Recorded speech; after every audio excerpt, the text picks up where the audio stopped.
जय हिंद साथियों, कैसे हैं आप सब। उम्मीद करता हूँ स्वस्थ होंगे, सकुशल होंगे और अपनी पढ़ाई पर फोकस कर रहे होंगे। दोस्तों, मैं स्वागत करता हूँ ऑनलाइन यूट्यूब चैनल के प्लेटफॉर्म पर। नैन आईएएस पर मैं स्वागत करता हूँ आपका केमिस्ट्री की एक नई क्लास में।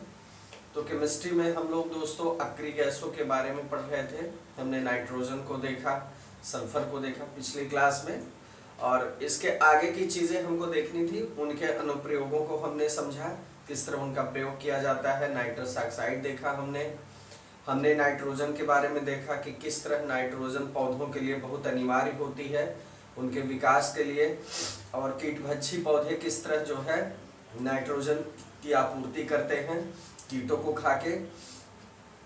इस तरह हमने देखा दोस्तों नाइट्रोजन के बारे में, और किस तरह जो है प्रोटीन बनाने के लिए पौधे इस्तेमाल करते हैं सहजीवी संबंध में, उनको कैसे नाइट्रोजन की आपूर्ति होती है।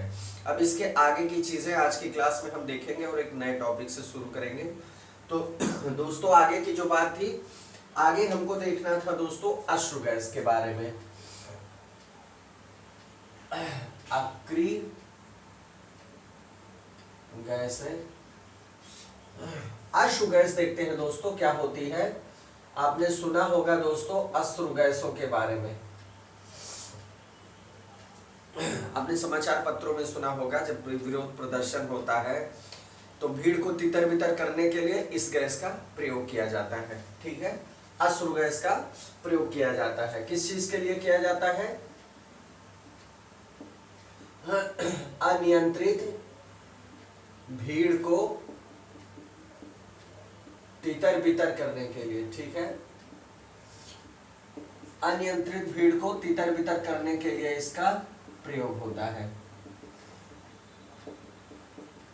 ठीक है, चलिए क्लियर। अश्रु गैस का प्रयोग किस लिए होता है? अनियंत्रित भीड़ को तितर बितर करने के लिए। क्यों प्रयोग होता है, क्या होता है इससे, जिसके लिए इसका प्रयोग किया जाता है? तो जब ये दोस्तों मानव नेत्र के संपर्क में आती है, मानव नेत्र के संपर्क में जब ये गैस आती है तब क्या होता है? आंखों में जलन आ जाती है, आंखों में जलन होने लगती है, होती है, और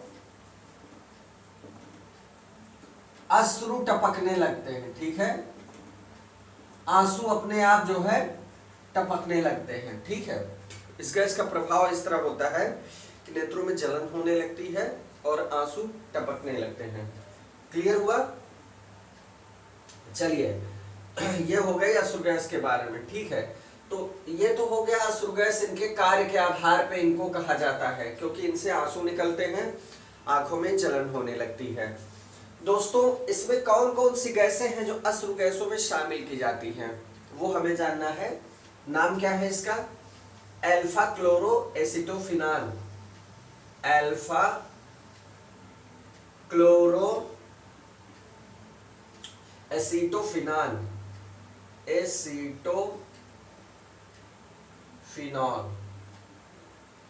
अल्फा क्लोरो एसिटोफिनाल, ये एक ऐसी गैस है जो अश्रु गैस है। और दूसरी गैस कौन सी है? एक्रोलीन। कौन सी गैस है? एक्रोलीन। तो ये जो अल्फा क्लोरो एसिटोफिनाल है या एक्रोलीन है, ये सब कौन सी गैसें हैं? अश्रु गैसेस हैं। ठीक है, इसमें क्या किया जाता है? अश्रु गैसों में अमोनिया का प्रयोग किया जाता है। किस चीज का? अमोनिया का प्रयोग किया जाता है। अश्रु गैसों में अमोनिया का प्रयोग किया जाता है। तो ये महत्वपूर्ण बात हो गई दोस्तों अश्रु गैसों के बारे में। ठीक है, चलिए आगे देखते हैं।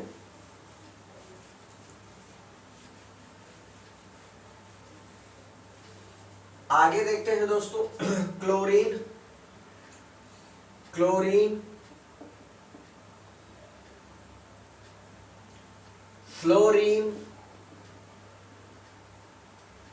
हाइड्रोजन समूह की गैसें हैं। किस समूह की गैसें हैं? हाइड्रोजन समूह की। ये गैसें किस समूह की हैं दोस्तों?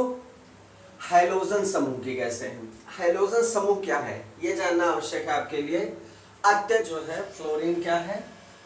फ्लोरीन है, क्लोरीन है, ये सब क्या है? ये हाइड्रोजन गैसों का क्या है दोस्तों? समूह है। ठीक है, ये क्या है? हाइड्रोजन गैसों का समूह है। ये हाइड्रोजन समूह है क्या दोस्तों? हाइड्रोजन समूह है क्या? तो हाइड्रोजन का मतलब होता है, इस समूह का मतलब आप समझने का प्रयास करिएगा, ये अत्यधिक क्रियाशील, जो बहुत ही अधिक क्रियाशील है, अत्यधिक क्रियाशील अधात्विक तत्व है। क्या है? अधात्विक तत्वों की श्रृंखला है। तत्वों की श्रृंखला है, मतलब अधात्विक तत्वों की यह श्रृंखला है जो बहुत ही ज्यादा क्या होते हैं? अभिक्रियाशील होते हैं, चाहे वो क्लोरीन हो चाहे फ्लोरीन हो। और कौन कौन से हैं हाइड्रोजन समूह में? फ्लोरीन है, फ्लोरीन क्लोरीन हो गया, ठीक है। ब्रोमीन है, ब्रोमीन है,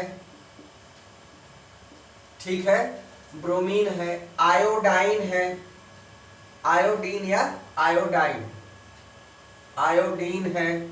इसके बाद स्टेटीन, स्टेटीन क्या है?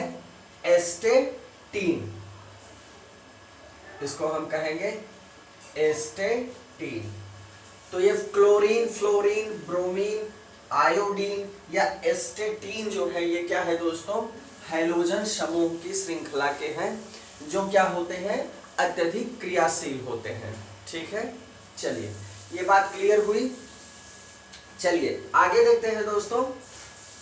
इसमें देखिए, अगर कहा जाए कि सबसे ज्यादा, अगर प्रश्न आता है कि इसमें सारे तो अभिक्रियाशील हैं ही, लेकिन अगर कहा जाए कि सबसे अधिक अभिक्रियाशील कौन है, तो इसमें जान लीजिए फ्लोरीन जो होता है दोस्तों, फ्लोरीन जो होता है ये सबसे अधिक अभिक्रियाशील होता है, सबसे अधिक अभिक्रियाशील होता है। ठीक है, सबसे अधिक अभिक्रियाशील क्या होता है? फ्लोरीन होता है। ठीक है, ब्रोमीन क्या है इसके बारे में भी थोड़ा सा जान लेते हैं। ब्रोमीन क्या है दोस्तों?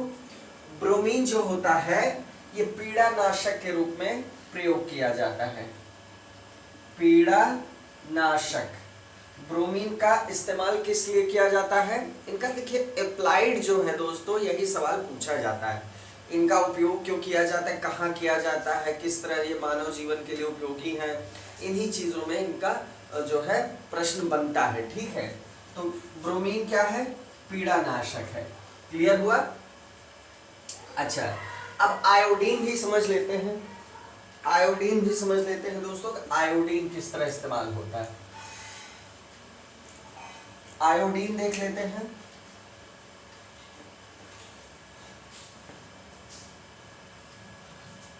आयोडीन, आयोडीन क्या है दोस्तों? नीले काले रंग का, नीले काले रंग का क्या है? अपारदर्शी होता है ये, अपारदर्शी क्रिस्टलीय ठोस होता है, मतलब क्रिस्टल में होता है और ये सॉलिड होता है, क्रिस्टलीय ठोस होता है। ठीक है, नीले काले रंग का, अपारदर्शी और क्रिस्टल रूप में होता है, ठोस होता है। क्लियर हुआ? चलिए आगे बढ़ते हैं। आयोडीन क्या होता है दोस्तों? सामान्य ताप पर ठोस अवस्था में ही रहता है, सामान्य ताप पर ठोस अवस्था में रहता है। ठीक है, आयोडीन जो होता है वो सामान्य ताप पे ठोस अवस्था में ही रहता है। ठीक है, चलिए और क्या बचा है? हीलियम, अक्रिय गैस देख लेते हैं। ये तो तत्व हो गए, अक्रिय गैसें हमें देखनी है। अक्रिय गैसों में से कुछ चीजें देख लेते हैं दोस्तों। अक्रिय गैसें, हीलियम है, हीलियम है He, हीलियम को क्या कहते हैं? He। नियॉन है, नियॉन है, Ne इसका सूत्र है दोस्तों। ऑर्गन है, इसका है Ar, ठीक है। क्रिप्टॉन है, क्रिप्टॉन का क्या है? Kr, ठीक है। जीनॉन है, जीनॉन हमने देखा था Xe, ठीक है। ये सारी क्या है? ये सारी क्या है दोस्तों? रेडान, रेडान भी देख लीजिए, रेडान, रेडान, ठीक है।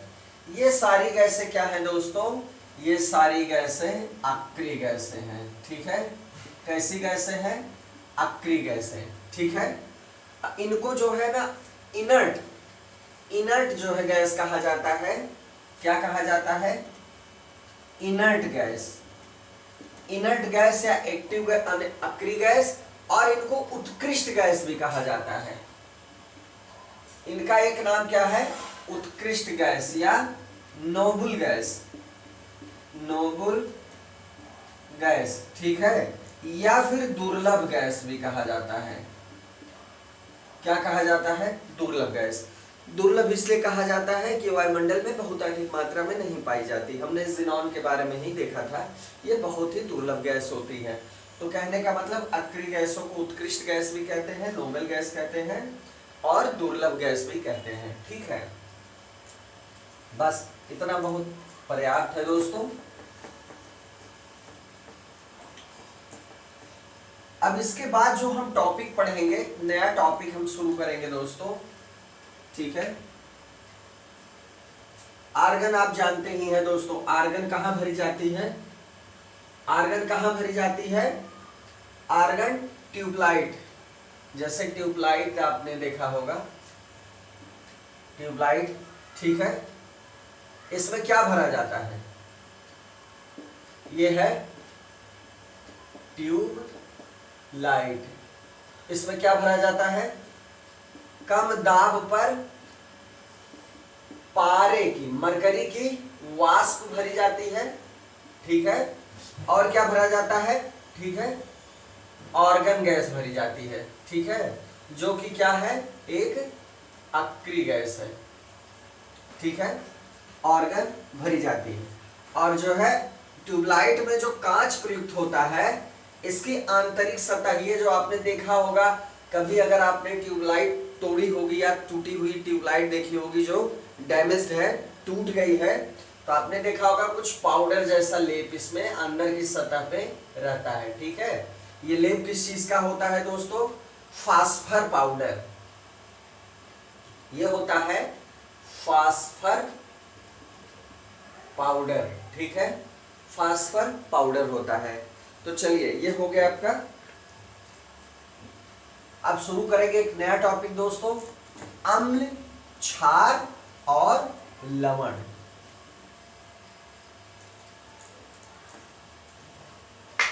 गैसों के बारे में कुछ चीजें और एक बार देख लीजिए दोस्तों। चलिए, नाइट्रोजन हमने बताया पिछले टॉपिक में, नाइट्रोजन, सल्फर और हाइड्रोजन अक्रिय गैस है।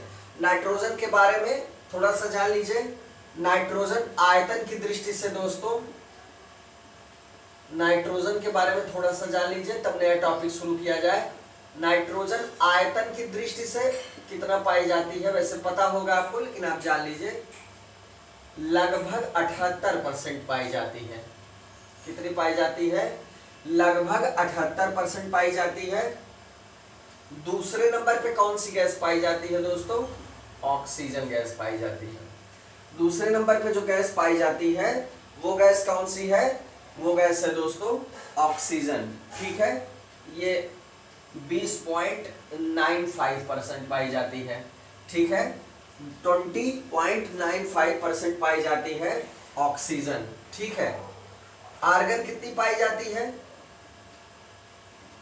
आर्गन दोस्तों 0.93 पाई जाती है, और CO2 जो कार्बन डाइऑक्साइड है 0.0 3% पाई जाती है। ये परसेंटेज है वायुमंडल में गैसों का, ठीक है। ये थोड़ा सा आंकड़ा था, वैसे आपको पता होना चाहिए, लेकिन जो नए हैं उनके लिए जानकारी जरूरी। तो चलिए, ये हो गई गैसों की वायुमंडल में मात्रा, ठीक है। चलिए, क्लियर हो गया। अब दोस्तों आगे हम लोग बढ़ते हैं एक नए टॉपिक के साथ। जो टॉपिक हमारा है अम्ल, क्षार और लवण। हम पढ़ेंगे अम्ल, क्षार और लवण।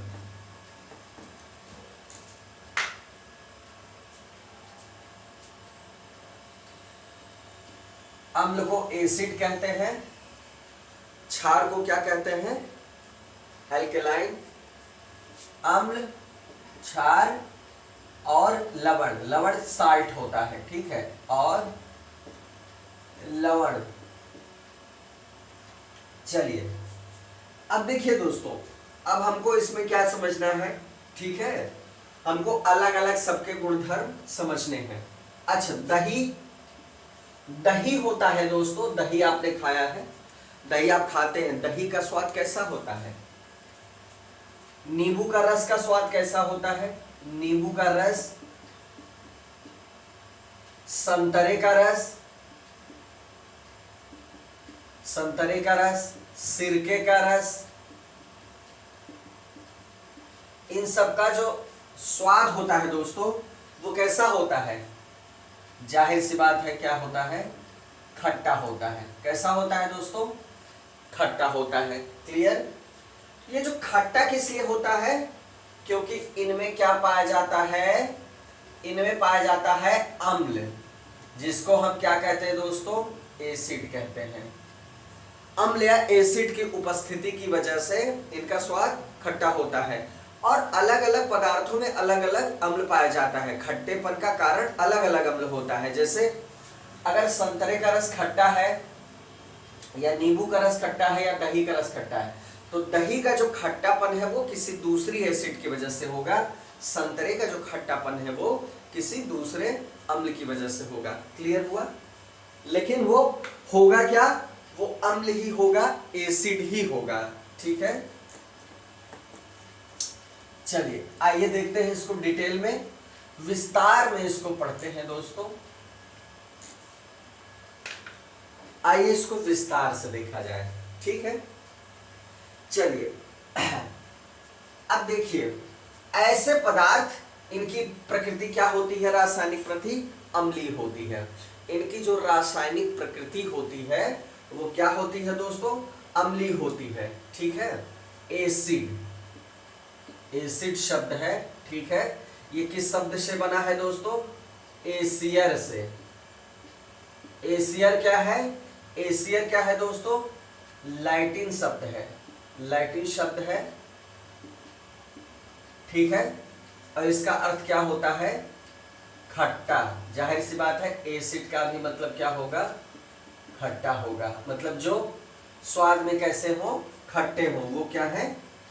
एसिड है। ठीक है, अब इन जो है पदार्थों में, जो आपने पदार्थ देखा, चाहे वो सिरका हो, चाहे वो जो है मतलब नींबू हो, दही हो, इनमें जो एसिड पाए जाते हैं, इनमें जो एसिड या अम्ल पाए जाते हैं दोस्तों, ये कैसे होते हैं? ये प्राकृतिक होते हैं, प्राकृतिक अम्ल होते हैं जो नेचुरली इसमें पाए जाते हैं। ठीक है, चलिए क्लियर हो गया। अब देखिए, अब दूसरे पदार्थों के बारे में देखते हैं। खट्टा तो हमने देख लिया, उदाहरण भी देख लिया इसके। अब देख लेते हैं जो पदार्थ स्वाद में कड़वे होते हैं। ठीक है, अब ये कहें कि सामान्यतः ऐसे पदार्थ, सामान्यतः ऐसे पदार्थ जिनका स्वाद कड़वा होता है, जिनका स्वाद क्या है? कड़वा होता है। ठीक है, सामान्यतः ऐसे पदार्थ जिनका स्वाद क्या है? कड़वा है। ठीक है, बीटर है, तो अगर इनको टच किया जाए, एक तो इनका स्वाद कड़वा है, दूसरा अगर हम इनको टच करते हैं तो ये साबुन जैसे लगते हैं। आपने साबुन देखा होगा, साबुन जैसे, स्पर्श करने से कैसे लगते हैं? स्पर्श करने से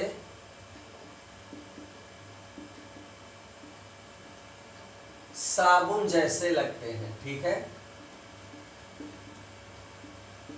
स्पर्श करने से साबुन जैसे लगते हैं।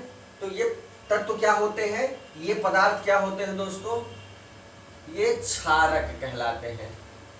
क्षारक कहलाते हैं। बात क्लियर हुई, ये क्या कहलाते हैं, क्षारक कहलाते हैं, ठीक। अब चलिए, अब इनकी जो प्रकृति होती है वो क्या होती है, क्षारकीय होती है, एल्केलाइन होती है, ठीक है, एल्केलाइन, ठीक। अब ये हो गए क्षार, हमने लवण देखा, हमने क्षार देखा। अब इनकी विशेषता देखिए, सभी क्षारक, अब इनमें देखिए ये क्षारक है, ठीक है, जिनका स्वाद कड़वा है और स्पर्श करने में साबुन जैसे लगते हैं, ये क्या कहलाते हैं, क्षारक कहलाते हैं। अब देखिए क्षार, क्षार और क्षारक में क्या अंतर है समझिएगा। सभी क्षारक जल में घुलनशील नहीं होते, ध्यान दीजिएगा दोस्तों, अंतर थोड़ा सा, क्षारक और क्षार में सभी क्षारक जल में घुलनशील नहीं होते। सभी क्षारक जल में घुलनशील नहीं होते, लेकिन जो घुलनशील होते हैं, ठीक है, घुलनशील क्षारकों को क्या कहते हैं, क्षार कहते हैं, ठीक है। जो क्षारक जल में घुलनशील होते हैं उनको क्या कहते हैं, क्षार कहते हैं, ठीक है। तो क्षार और क्षारक में समझ में अंतर आया, इसीलिए मैंने डिफिनीशन लिख दी अच्छे से ताकि कोई कंफ्यूजन न रहे दोस्तों। क्षारक, क्षारक का क्या मतलब है, सामान्यतः ऐसे पदार्थ जिनका स्वाद कड़वा होता है और स्पर्श करने में साबुन जैसे लगते हैं, चिकना, जैसे आपने साबुन स्पर्श किया होगा बहुत स्मूथ और चिकना लगता है, तो वो क्या कहलाते हैं, सारे ऐसे पदार्थ क्या कहलाते हैं, क्षारक कहलाते हैं। इनकी प्रकृति क्षारकीय कहलाती है। अब इसमें जो जल में घुलनशील होते हैं, यह क्या है कि जो क्षारक जल में घुलनशील, ठीक है, जल में घुलनशील अगर नहीं होंगे तो वो क्षारक रहेंगे, और जो घुलनशील क्षारक होंगे उनको क्या कहलाया जाएगा, उनको क्या कहा जाएगा, क्षार कहा जाएगा, ठीक है। तो क्षार और क्षारक में यही अंतर है। चलिए समझ में आ गया दोस्तों, आगे बढ़ते हैं।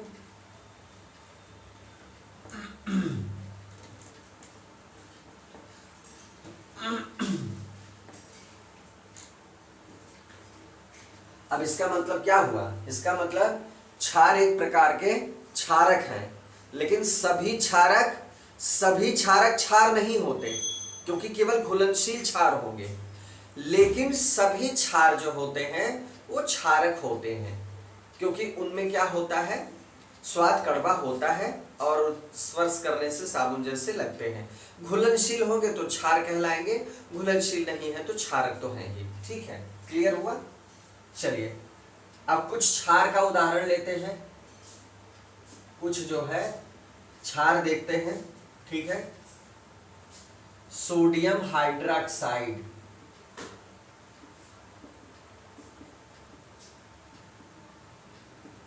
सोडियम हाइड्रोक्साइड दोस्तों क्या है, सोडियम हाइड्रोक्साइड जो होता है ये जल में घुलनशील है, इसलिए क्षार है। NaOH,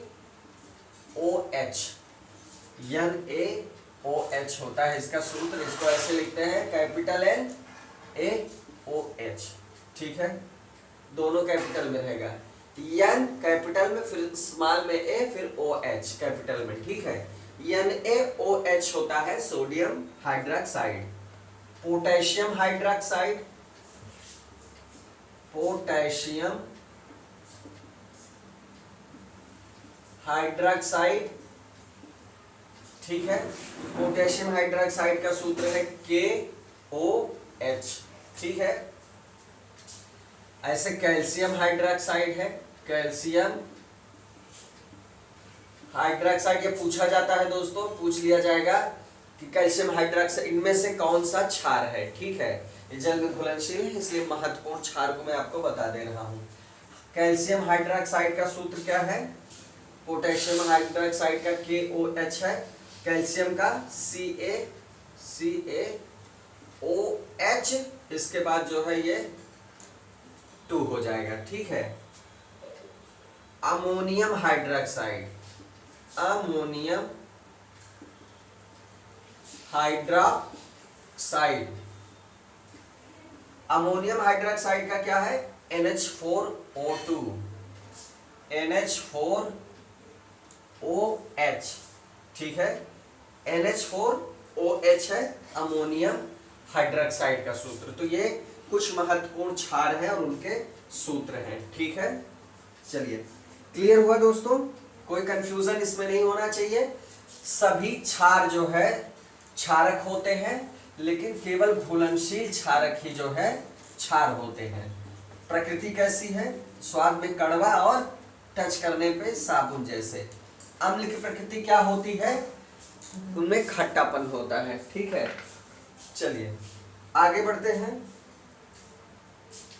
अब किसी क्षार या अम्ल की प्रबलता, मान लीजिए अम्ल या क्षार की प्रबलता को कैसे माना जाए कि कौन अम्ल कितना जो है प्रबल है और कौन क्षार कितना प्रबल है। अम्ल और क्षार की प्रबलता, अम्ल और क्षार की प्रबलता कैसे डिसाइड होती है? उसके द्वारा उत्पन्न अम्ल या क्षार के द्वारा उत्पन्न H+ आयन से या OH आयन से, OH आयन से, या इसके जो H+ आयन होते हैं या OH आयन होते हैं, इससे इसकी प्रबलता जाहिर होती है, ठीक है। pH स्केल क्या है दोस्तों? pH स्केल क्या है? इसी के द्वारा ये मापा जाता है, ठीक है। ये क्या है? ये सूचक है। pH क्या है? एक सूचक है। आपने देखा होगा कि 7 pH, 7.4 pH, ठीक है। इससे क्या नापा जाता है? इसकी प्रबलता नापी जाती है, ठीक है।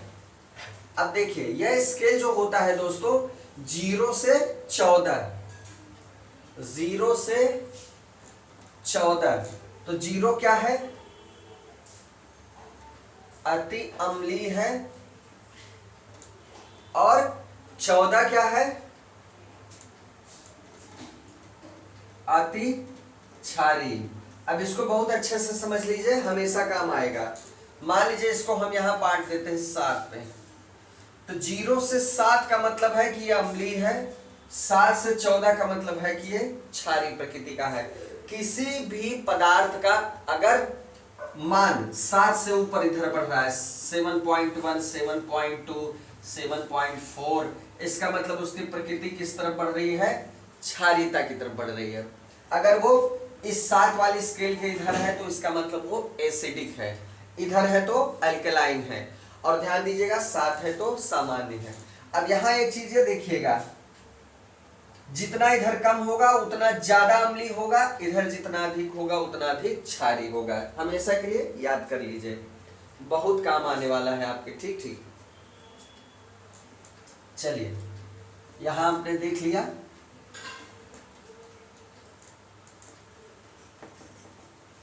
ये सब बातें आपको हर जगह काम आएंगी, ठीक है। चलिए अब कुछ जो है सवाल पूछे जाते हैं सीधे परीक्षाओं में, तो वो चीज देखते हैं, अच्छे से उसको समझते हैं, और इसका नोट्स भी बना लीजिएगा, आपके काम आएगा। कि जैसे कुछ प्राकृतिक रूप से पाए जाने वाले सूचक, अम्ल का नाम देखेंगे और किसमें पाया जाता है। इधर लिखेंगे दोस्तों अम्ल का नाम, और इधर क्या लिखेंगे? किसमें पाया जाता है, ठीक है। यहां लिखेंगे अम्ल का नाम और यहां लिखेंगे ये किसमें पाया जाता है, ठीक है। चलिए एसिटिक अम्ल पहला है, ये सीधे सीधे पूछता है दोस्तों, इसको अच्छे से समझिएगा। पहला है एसिटिक अम्ल। तो एसिटिक अम्ल किसमें पाया जाता है? अभी आपने उदाहरण देखा था सिरका। सिरका क्या होता है? अम्लीय प्रकृति का होता है, इसमें प्राकृतिक रूप से एसिड पाया जाता है। तो सिरके में कौन सा अम्ल पाया जाता है? एसिटिक अम्ल पाया जाता है। कौन सा अम्ल पाया जाता है? एसिटिक अम्ल। फॉर्मिक अम्ल, फॉर्मिक अम्ल, तो फॉर्मिक अम्ल किसमें पाया जाता है दोस्तों? चींटी के डंक में। कभी चींटी ने आपको डंक मारा होगा तो आपको वहां पर खुजलाहट हुई होगी, जलन और खुजलाहट होती है वहां पर। वो इसलिए होती है कि वो अपने डंक के माध्यम से एक अम्ल जो है आपके त्वचा में छोड़ देती है। जो कौन सा अम्ल होता है दोस्तों? फार्मिक अम्ल, फार्मिक एसिड होता है। ये उनकी शत्रुओं से सुरक्षा करने की एक विधि है। ठीक है, प्रकृति ने उनको इस चीज से नवाजा है। साइट्रिक अम्ल, साइट्रिक, इसको सिट्रिक भी बोलते हैं, साइट्रिक भी बोलते हैं, जो भी आपको समझ में आए। साइट्रिक अम्ल या सिट्रिक अम्ल या सिट्रिक एसिड। ठीक है, तो दोस्तों सिट्रस फल होते हैं, सिट्रस कुल होता है, उसके जो भी फल होते हैं उसमें ये पाया जाता है। उसको क्या कहते हैं? नींबू कुल। नींबू कुल का मतलब होता है सिट्रस, सिट्रस कुल। ठीक है, इसमें संतरा, नींबू, ये सारी चीजें आती हैं। नींबू तो आता ही है, संतरा आता है। ठीक है, जो भी खट्टे फल हैं वो सारे किस में आते हैं? नींबू कुल में आते हैं। उसमें कौन सा अम्ल पाया जाता है प्राकृतिक रूप से? साइट्रिक एसिड या साइट्रिक अम्ल। ठीक है, अब अगला जो अम्ल है दोस्तों, इन्हीं से प्रश्न पूछता है, जो महत्वपूर्ण है वो मैं बता दे रहा हूं। लैक्टिक अम्ल। ठीक है, लैक्टिक अम्ल या लैक्टिक एसिड, ये किस में पाया जाता है? दही में। लैक्टोबैसिलस जो जीवाणु होता है दोस्तों, वो किस में बदल देता है? दही में बदल देता है। यही लैक्टिक अम्ल का प्रयोग करके, लैक्टिक अम्ल से ही दूध दही में चेंज हो जाता है। वही दूध देखिए सामान्य स्वाद होता है, लेकिन लैक्टिक एसिड की वजह से दही खट्टा हो जाता है। ठीक है, तो ये लैक्टिक अम्ल हो गया। ऑक्जेलिक अम्ल, ऑक्जेलिक अम्ल। अब ऑक्जेलिक अम्ल में दोस्तों क्या पाया जाता है? किसमें पाया जाता है ऑक्जेलिक अम्ल? पालक। आप अगर पालक में देखें तो एसिड पाया जाता है। अगर आपको कभी ऐसा प्रयोग करना है तो कच्चे पालक की पत्तियों को आप थोड़ा सा चबा के देखिए, हल्का सा एसिडिटी लगता है। पकाने के बाद तो पता नहीं चलता है, लेकिन अगर आप हल्का सा कच्चे पालक को ऐसे मसल के टेस्ट करेंगे तो हल्का सा जो है खट्टा दिखेगा। क्यों? क्योंकि इसमें ऑक्जेलिक एसिड पाया जाता है। ठीक है, ऑक्जेलिक एसिड हो गया। एस्कार्बिक एसिड, यह भी बहुत महत्वपूर्ण एसिड है। एस्कार्बिक एसिड, एस्कार्बिक एसिड किसमें पाया जाता है? यह भी सिट्रस फलों में पाया जाता है, लेकिन आंवला, सिट्रस फलों में, लेकिन आंवला जैसे फलों में। देखिए आंवला और नींबू कुल अलग है। नींबू कुल में पाया जाएगा कौन सा अम्ल? साइट्रिक अम्ल। और एस्कार्बिक एसिड पाया जाएगा आंवले में। अंतर एकदम स्पष्ट है, ध्यान दीजिएगा। एस्कार्बिक अम्ल को हम विटामिन सी भी कहते हैं दोस्तों। आंवले में विटामिन सी भरपूर मात्रा में पाया जाता है। विटामिन सी शरीर के प्रतिरक्षा तंत्र के लिए बहुत ही आवश्यक विटामिन होता है। ठीक है, तो एस्कार्बिक एसिड उसका दूसरा रासायनिक नाम ही है। विटामिन सी जब हम पढ़ते हैं तो विटामिन सी का रासायनिक नाम एस्कार्बिक एसिड होता है। तो आंवले में बहुत अधिक मात्रा में विटामिन सी पाया जाता है। च्यवनप्राश वगैरह इसी से बनती है, इसीलिए क्योंकि इसमें प्रतिरक्षा तंत्र को मजबूत करने वाले तत्व पाए जाते हैं। अगर ये पूछा जाए कि आंवला और नींबू किसमें विटामिन सी सबसे ज्यादा पाया जाता है, तो आंवला होगा उत्तर। ध्यान दीजिएगा, नींबू में विटामिन सी बहुत पाया जाता है, लेकिन आंवला इसके मामले में नींबू से अधिक है। ठीक है, ध्यान दीजिएगा, इसको उत्तर लगाइएगा आंवले को। चलिए आगे बढ़ते हैं। अगला जो एसिड है दोस्तों वो है टार्टरिक एसिड। कौन सा है? Tartaric acid. Tartaric acid, tartaric acid. Clear हुआ? चलिए, टार्टरिक एसिड किस में पाया जाता है? इमली है, इमली भी खट्टी होती है, आपको पता है। अंगूर भी हल्का सा खट्टा होता है, तो अंगूर में भी ये पाया जाता है। कच्चे आम में, कच्चा आम भी विटामिन सी का भी प्रचुर मात्रा में जो है स्रोत होता है, लेकिन इसमें कौन सा एसिड पाया जाता है? कच्चे आम में ये पाया जाता है टार्टरिक एसिड। तो इमली, अंगूर और कच्चे आम में हम क्या देखेंगे? कौन सा एसिड? Tartaric acid. क्लियर हुआ? ये अम्लों का जो है क्या है दोस्तों? अम्लों की लिस्ट है, ठीक है। अम्लों की क्या है? ये लिस्ट है। तो इस तरह हमने देखा कि किस जो है प्राकृतिक रूप से, किस पदार्थ में कौन सा अम्ल प्राकृतिक रूप से पाया जाता है, ठीक है। ये लिस्ट आप याद करिएगा दोस्तों, यहां से सवाल बहुत पूछा जाता है। जब भी एसिड से सवाल आता है, यहां से सवाल पूछे जाने की प्रवृत्ति रही है, ठीक है। तो इसको बहुत अच्छे से आप तैयार करिएगा, ठीक है। क्लियर हुआ?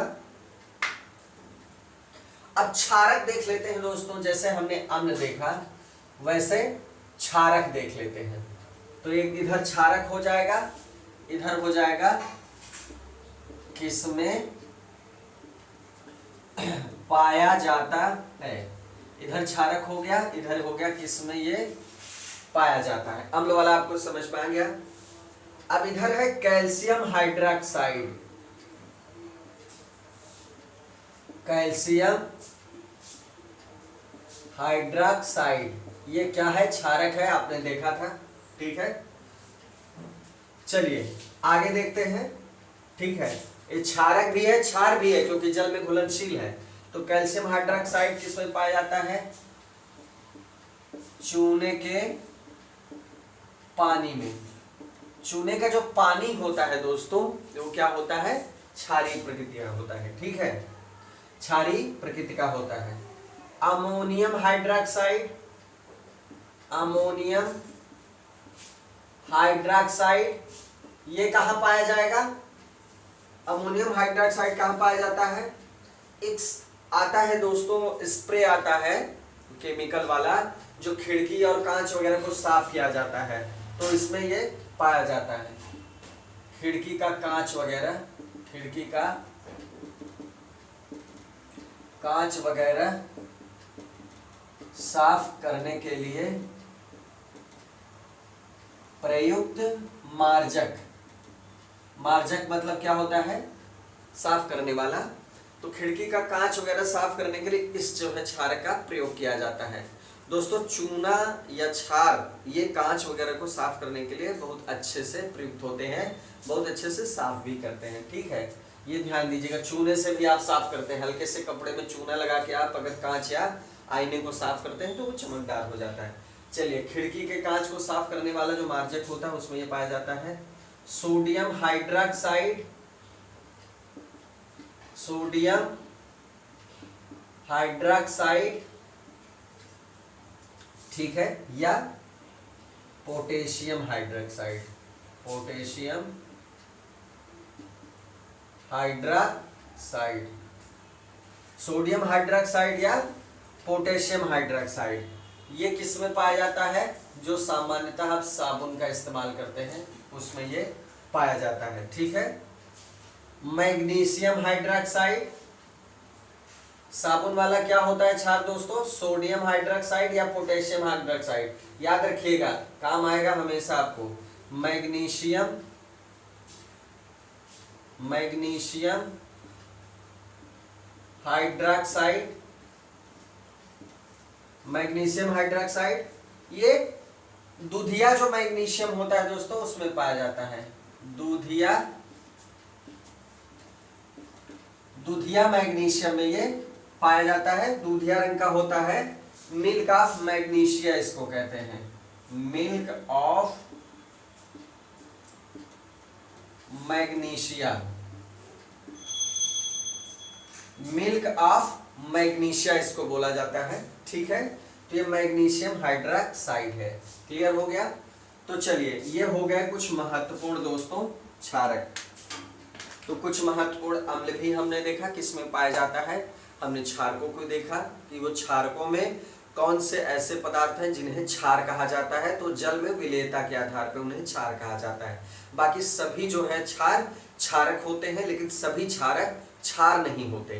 क्लियर? क्योंकि क्षार जल में घुलनशील है, बाकी क्षारक तो उन सब पदार्थों को कहेंगे जो साबुन की तरह स्पर्श करने पे चिकने होते हैं और स्वाद में क्या होते हैं, कड़वे होते हैं, बिटर होते हैं। और जो खट्टे होते हैं उनको क्या कहेंगे, एसिड या अम्ल कहेंगे। उनकी भी लिस्ट हमने देखी।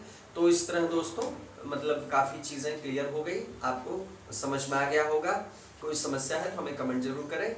तो चलिए आज की क्लास में दोस्तों इतना ही। आगे जो चीज़ें हैं वो डिस्कस करेंगे अगली क्लास में। तब तक के लिए दोस्तों जय हिंद।